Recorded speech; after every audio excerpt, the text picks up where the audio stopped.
Here in the darkness looms my old Nissan 200SX or 240SX for you in the States, or S13 as everybody knows it, which has given its life and its organs to Aardvark. This is Aardvark, my Datsun 260Z, the short wheelbase pretty two-seater. So just a quick outline on the Aardvark project. It will have fiberglass outer panels. The engine comes from the Nissan 350Z. Here is this engine. This is the original engine of that Nissan 200SX, which we have dismantled and which is the donor of the rear and front suspension. So the complete rear suspension and the complete front suspension comes from the S13. It means that we had to transplant the whole subframe because, you know, all the links, the individual links of the suspension or the arms of the suspension are connected to the subframe at the rear, which only mounts at 4 mounting locations to the chassis of the car. The 4 mounting locations you can see are here, these are the rear two, and the front ones are here and here, beneath these tubes. There is some reinforcement visible here that you can see, and this square tubing reinforcement is connected to the original chassis rails. So this is a sort of a hybrid. This way we have the S13 suspension, and we can use the S13 drive shafts and the rear differential as well, the R200. As you can see, this was originally a viscous limited slip differential, but the internals have been upgraded. Now it's a two-way cause drift differential inside. As for the front, what you can see here are the front towers, suspension towers. These are from the S13 as well. This one and this one.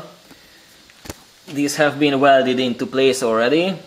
As you can see, this is not the final fitment. So we will have chassis rails here, and we will have the roll cage link to the whole front suspension. And here is a Driftworks CS2 coilover. And these here are brakes from a Nissan 300ZX Turbo, which are 4-pot. Here you can see a Cusco strut tower brace, which gives us the correct distance between the S13 towers.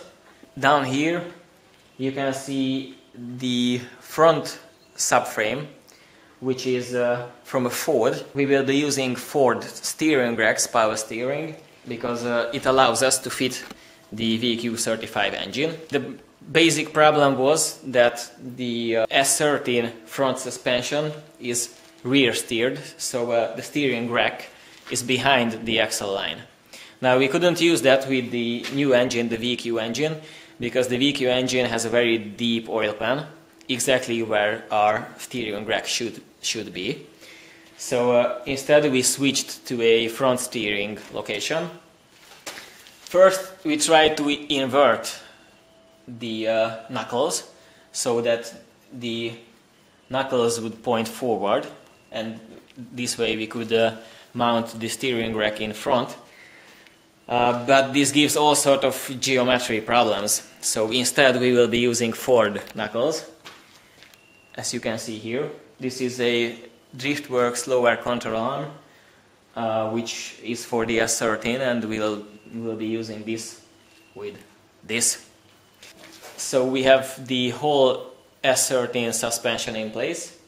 We will be using Driftworks suspension arms all around.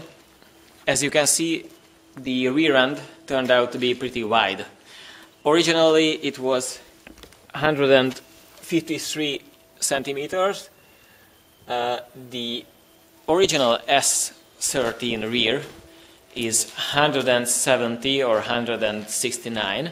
But the way it turned out finally is around 180 centimeters. So it's the original S13 rear end fitted with two quite wide 9-inch rear wheels. So as these wheels are 9-inch wide with an offset of around -18, if I can remember correctly, they stick out quite a bit on each side, which is not that bad because we have these beautiful white quarter panels that are much wider than the original. The whole outer shell of the car will be made of plastic,